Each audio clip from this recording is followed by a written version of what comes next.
नमस्कार दोस्तों। पुराणों के अनुसार हर वर्ष भगवान विष्णु 4 माह के लिए योग निद्रा में रहते हैं और इस काल का आरंभ देवशयनी एकादशी से होता है। इस कारण से देवशयनी एकादशी के दिन भगवान की विधि पूर्वक पूजा अर्चना करना अत्यंत कल्याणकारी माना गया है। आज हम आपको इस वीडियो के माध्यम से इस पूजा की संपूर्ण पूजा विधि बताएंगे। साथ ही अगर आप ये जानना चाहते हैं कि श्री हरि का किस प्रकार से शयन करें तो इस वीडियो को अंत तक अवश्य देखें। अन्य एकादशियों की भांति देवशयनी एकादशी की पूजा और व्रत की तैयारियां दशमी से ही प्रारंभ हो जाती हैं। अगर आपने एकादशी व्रत का संकल्प लिया है तो दशमी के दिन जौ, मूंग की दाल, गेहूं और नमक का सेवन ना करें। साथ ही इस बात का भी ध्यान रखें कि इस दिन केवल सात्विक भोजन ही ग्रहण करें और रात्रि में भूमि पर ही शयन करें। अगले दिन देवशयनी एकादशी के दिन प्रातः काल में उठकर स्नान आदि कार्यों से निवृत्त हो जाएं और स्वच्छ कपड़े धारण कर लें। इसके बाद सूर्य भगवान को अर्घ्य दें। अब आप भगवान विष्णु की पूजा के लिए घर के मंदिर में या आप जहाँ भी पूजा करते हैं वहाँ रंगोली बना लें। फिर उसके ऊपर आप भगवान का आसन रखें और उस पर सफ़ेद या पीले रंग का कपड़ा बिछा दें। इसके बाद उस पर केले के पत्तों का मंडप लगाएं।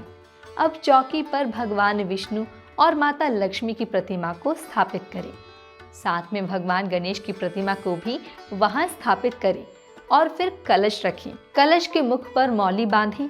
कलश में जल भरकर उसमें 1 लौंग का जोड़ा, सुपारी, दूर्वा और 1 रुपए का सिक्का डालें। अब कलश में आम के पत्ते लगाकर उस पर दीप रखें। इसके बाद पूजा स्थल की शुद्धि के लिए गंगा जल का छिड़काव करें, दीप प्रज्वलित करें और ईश्वर के समक्ष धूप जलाएं। अब आप सभी प्रतिमाओं को तिलक लगाएं, उन्हें पुष्प माला पहनाएं और उन्हें रोली, धान्य, पुष्प, नारियल, पान सुपारी, पंचामृत, अक्षत, लाल चंदन, ऋतुफल और तुलसी दल अर्पित करें। इसके बाद भगवान जी को मिष्ठान या मखाने की खीर का भोग लगाएं। अब श्री हरि का स्मरण करते हुए व्रत कथा सुनें और विष्णु सहस्त्रनाम का पाठ करें। अंततः आप भगवान की आरती उतारें और प्रसाद वितरित करें। आइए अब जानते हैं कि भगवान विष्णु को शयन किस प्रकार करवाएं।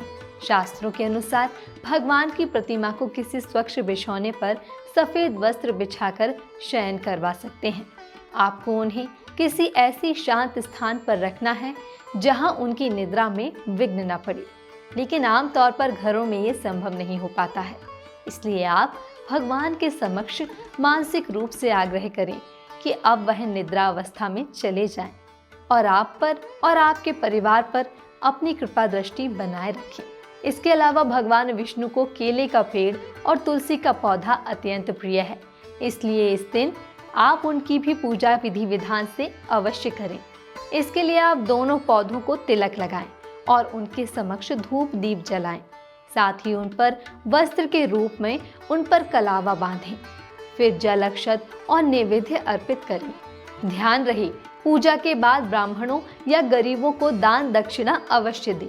कहा जाता है ऐसा ना करने पर उपासक की पूजा अधूरी मानी जाती है, इसलिए दान दक्षिणा करें और उसके पश्चात फलाहार ग्रहण करें। व्रत का पारण आपको द्वादशी के दिन भगवान जी की पूजा अर्चना के बाद ही करना है। इस प्रकार उपासक की पूरी पूजा संपन्न हो जाएगी और उससे पुण्य की प्राप्ति होगी। इसके अलावा इस दिन व्रत कथा का भी विशेष महत्व है, इसलिए आप श्री मंदिर ऐप पर कथा सुनना बिल्कुल ना भूलें। मैं आपसे अभी लेती हूँ विदा। धन्यवाद।